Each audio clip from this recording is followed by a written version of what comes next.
Assalamualaikum warahmatullahi wabarakatuh. Perkenalkan, nama saya Dede Fitriandiani dengan nomor NIM 877655969. Di sini saya akan menjelaskan beberapa materi mengenai sosiologi dalam kehidupan sehari-hari. Yang pertama, di sini ada pengertian sosiologi. Tahukah kalian pengertian sosiologi itu apa sih? Sosiologi adalah ilmu yang mempelajari struktur sosial dan proses sosial, termasuk perubahan sosial, serta hubungan timbal balik antar manusia dalam kelompok dan masyarakat. Kemudian di sini ada konsep dasar sosiologi. Konsep dasar sosiologi mencakup struktur sosial, proses sosial, perubahan sosial, kelompok sosial, lembaga sosial, dan individu serta kelompok.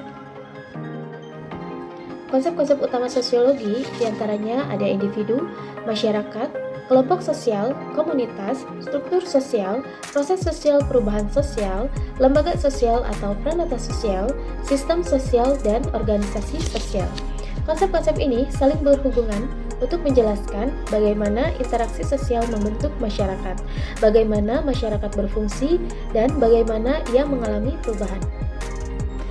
Karakteristik sosiologi anak sekolah dasar meliputi perkembangan hubungan sosial dengan teman sebaya, munculnya rasa persaingan dan kerjasama, meningkatnya empati dan kepedulian terhadap orang lain, serta kecenderungan untuk meniru perilaku kelompoknya. Nah, dalam tahap ini, anak juga mulai memahami dan mengikuti aturan sosial yang berlaku di lingkungannya.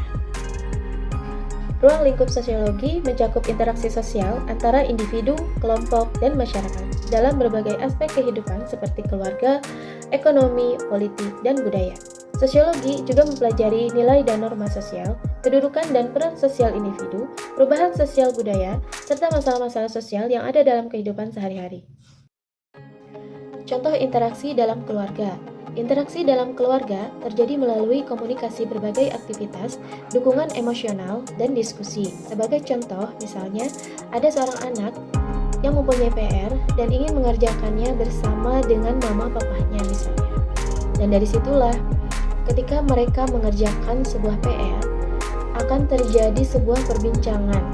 Dan disitulah merupakan salah satu contoh dari interaksi dalam keluarga, yaitu interaksi antara anak, mama, dan papa dalam suasana belajar tersebut. Kemudian contoh interaksi di lingkungan sekolah. Interaksi di lingkungan sekolah terjadi melalui berbagai bentuk, termasuk interaksi antara siswa dengan siswa, interaksi antara siswa dengan gurunya, serta interaksi antara siswa dengan staf sekolah lainnya. Contoh, interaksi antara siswa dengan siswa misalnya, ada seorang siswa yang baru saja tiba di kelasnya, lalu ia langsung dihampiri oleh seorang temannya, yaitu teman sebangkunya, dan ia bertanya perihal kabar.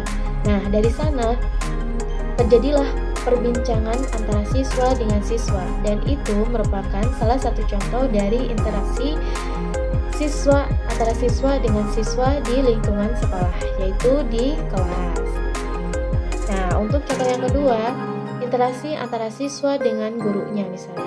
Ada seorang guru yang sedang menjelaskan suatu materi kepada siswanya di kelas. Lalu ia memberikan pertanyaan kepada siswanya. Siapa yang bisa menjawab atau siapa yang bisa memberikan suatu pendapat misalkan. Nah, adalah salah satu siswa yang berunjuk tangan untuk memberikan jawabannya atau memberikan pendapatnya. Nah, dari sana terjadilah interaksi antara siswa dengan gurunya. Itu merupakan salah satu contoh interaksi antara siswa dengan guru di lingkungan sekolahnya, yaitu di dalam kelas. Untuk kesimpulannya, di sini ada gambar contoh dari interaksi dalam keluarga dan contoh dari interaksi di lingkungan sekolah. Nah, dari sana kita bisa menyimpulkan bahwa ada beberapa nilai positif dari interaksi dalam keluarga dan interaksi di lingkungan sekolah. Interaksi dalam keluarga menanamkan nilai seperti rasa hormat, empati, dan tanggung jawab, membentuk kepribadian dan motivasi awal. Sedangkan untuk interaksi di sekolah mengajarkan kolaborasi, saling menghargai, komunikasi yang sopan, dan menyelesaikan masalah bersama melalui interaksi dengan teman sebaya ataupun dengan seorang guru.